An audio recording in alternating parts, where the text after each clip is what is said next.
It was November 2020 and my girlfriend Daniel and I were flying back from a weekend of camping in the Alaskan woods after days of solitude wrapped in the quiet of endless pine trees and the cold bite of the wilderness. We were looking forward to a hot shower and a warm bed before we continued our journey back to New York. Flights were scarce, so we had to spend one last night somewhere before getting back to the city. We found a motel just off a long stretch of road far from anything else, and it had the bleak cold look of a place that's seen better days. It was cheap though, and we were exhausted. The manager, an old man with a faded smile and even more faded eyes, gave us a room at the very end of the hall. As he handed over the key, he hesitated for a second, his fingers lingering on the cold metal before he looked up at us. Listen, he began, his voice growly and quiet. The room has two doors. One is the main door you'll come in through, and the other. He paused, looking over our shoulders down the empty hallway, then back at us. The other door leads to a storage room. It's chained shut from your side. Leave it that way. Daniel and I exchanged glances, half amused, half creeped out. The way he'd said it felt so final, so serious. We just nodded, not really thinking too much of it. Maybe the guy was just a little off, we thought. We dragged our bags down the hallway and entered our room, which was as drab as you'd expect. Pale wallpaper with faded floral designs, an old TV that probably hadn't worked right since the 90s, and two small lamps that barely lit the room, but it was warm and the bed looked comfortable enough. The other door stood out immediately. It was across from the bed, a sturdy wooden door with a thick chain and padlock hanging from it. The chain was heavy and rusty, as if it had been in place for years. I noticed scratch marks around the handle, deep grooves like someone or something had tried to claw its way through. I pointed it out to Daniel, and we both shrugged, assuming it was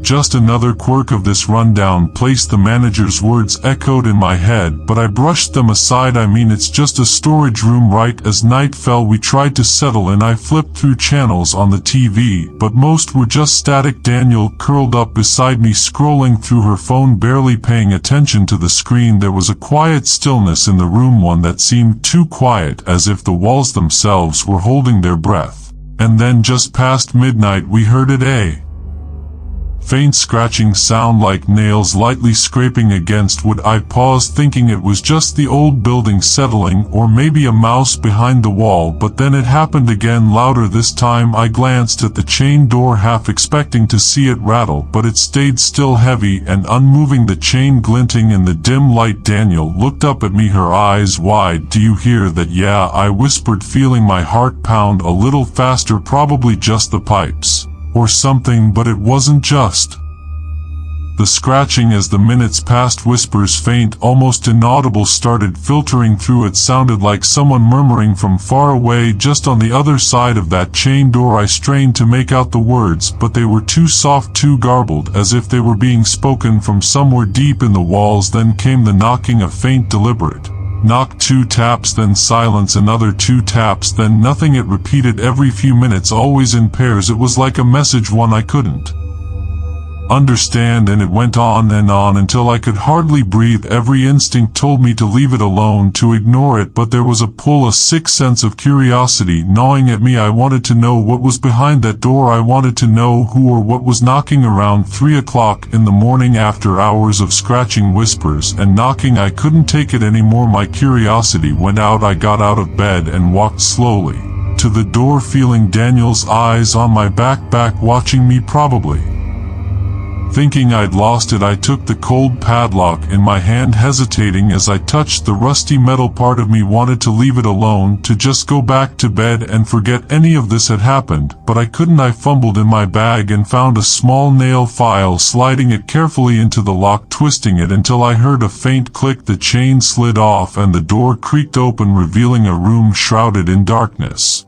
I took out my phone, switching on the flashlight. The beam cut through the darkness, revealing what looked like a forgotten time capsule. Dust-covered furniture lay scattered across the floor, old rotting chairs, a cracked mirror leaning against the wall, a small suitcase with stickers from the 1950s. The air was thick and stale, carrying the scent of mildew and something metallic like old blood. I stepped inside, trying to take it all in, and then, in the dim light, I saw her, a shadowy figure standing at the far end of the room, her outline faint but unmistakable. She was dressed in an old-fashioned dress, her face hidden in shadow, but her eyes were there, staring at me, full of anger and sorrow. I froze, feeling a chill seep into my bones. She began to move, her feet not touching the floor, her gaze locked on me as if I'd invaded her space, disturbing her peace. I tried to step back, but my feet wouldn't move. I was rooted to the spot, trapped in her cold, empty stare. Then she opened her mouth, but no words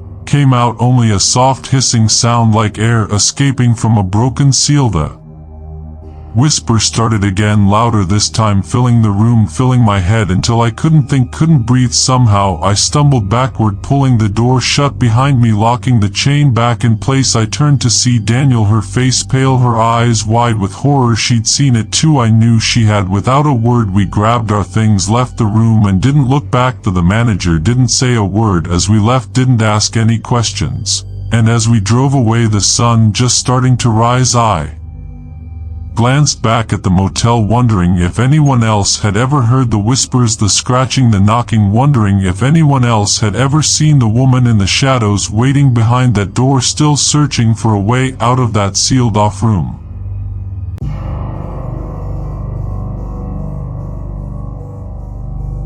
I used to work as a housekeeper in a fancy motel in Washington, D.C. back in the 1990s.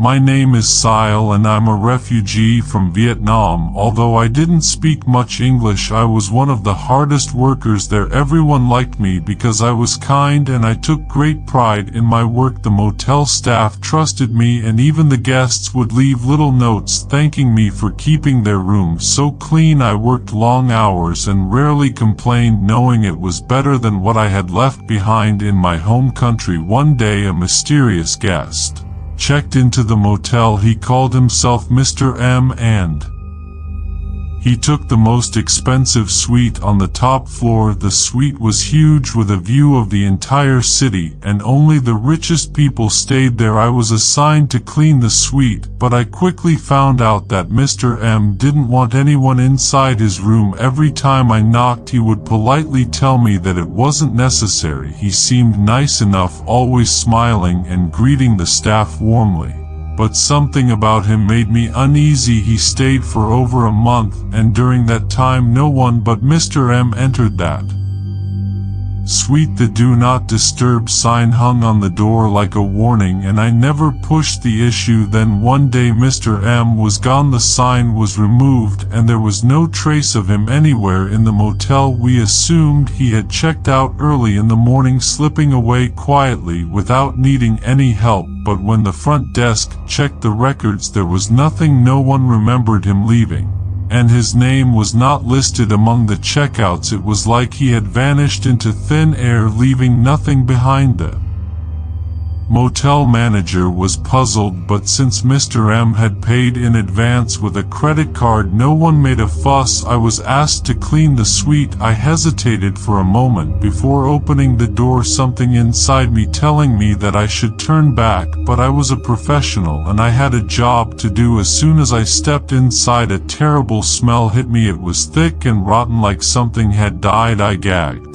and covered my nose, my eyes watering as I took in the sight of the room. It was a mess. The once luxurious suite was in complete disarray, as if a wild party had taken place. Furniture was overturned, empty bottles littered the floor, and the bed was unmade, the sheets tangled and stained. But the worst part was the smell. It seemed to be coming from the closet, or the door was slightly ajar. I felt a chill run down my spine as I approached it, every step filled with dread. The closet was dark and the smell grew stronger as I pulled the door open. Inside, among the scattered clothes and shoes, was a cardboard box. It looked out of place sitting there like it had been forgotten. My hands trembled as I reached for it, knowing that whatever was inside would be something I could never unsee. The box was light, but the smell was overpowering. I lifted the lid and immediately screamed, dropping it. As I stumbled back, inside the box was a large clump of hair, matted and filthy, with strands soaked in dried blood. The sight of it made my head spin, and I couldn't think straight. I had to get out, had to get away from that terrible place. My heart pounded in my chest as I ran for the door,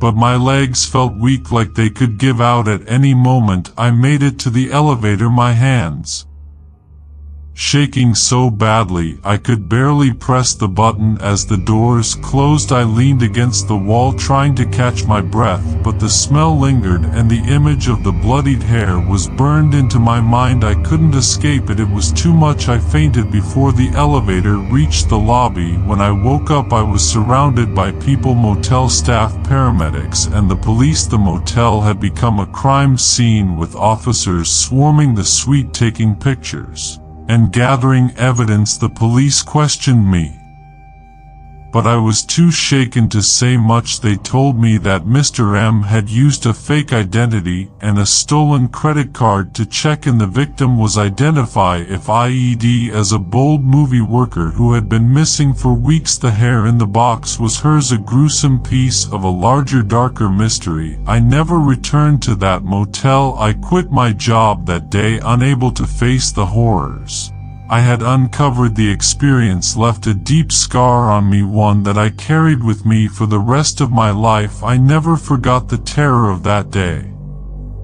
The smell, the sight of that box, it haunted me in my dreams, and no matter how much time passed, I couldn't shake the feeling that I had narrowly escaped something far worse than I could ever imagine.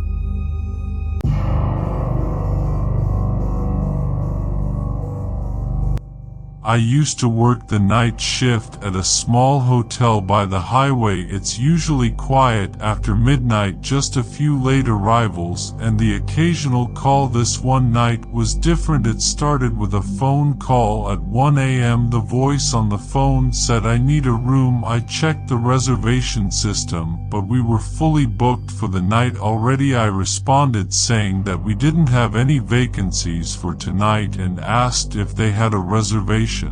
The voice did not answer right away. Finally, all they responded with was that they needed a room and it was important. Without a reservation, I couldn't give them a room, but I informed them of nearby hotels available. Before hanging up, about an hour later, a man walked in. I greeted him and he handed me a crumpled piece of paper. It had a room number on. Scratched on the paper was the room 217 and a note saying, "I need this room. No one else should know." I looked at him feeling uneasy. I responded with, "I'm sorry, but room 217 isn't available right now." The man didn't say anything. He just pulled out a stack of cash and slammed it on the counter, nodding to me to take it as a bribe. I guess I was getting more uncomfortable, but boldly stated that I couldn't help him without an ID or a reservation, and I asked him to leave if he didn't have either of those. He looked at me for a long moment and then turned and walked out. I felt a shiver as the door closed behind him. I decided to check the security monitors, and everything seemed normal as far as I could tell.